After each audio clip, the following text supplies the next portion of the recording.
ધાર્મિક કાર્ય કરો અને એની અંદર એક વસ્તુ આવે, નિરાંજનમ. બ્રહ્મદેવ કહે નિરાંજનમ સમર્પયામિ. નિરાંજનમ એટલે શું? આપને પૂછું, આરતી.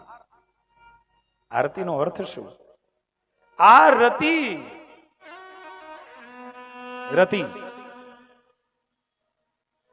હું અમારા ઠાકોરજીની આરતી કરું છું. આ મારા ઠાકોરજી, એની પ્રત્યેની રતિ મારી. રતિ એટલે પ્રેમ. એ જ્યોતના માધ્યમે કરીને મારા ઠાકોરજીનો પ્રેમ વ્યક્ત કરું છું, મારી રતિ વ્યક્ત કરું છું. માટે એનું નામ આરતી છે. આપણે આરતીઓ બધે ઉતારીએ પણ ખબર નથી કે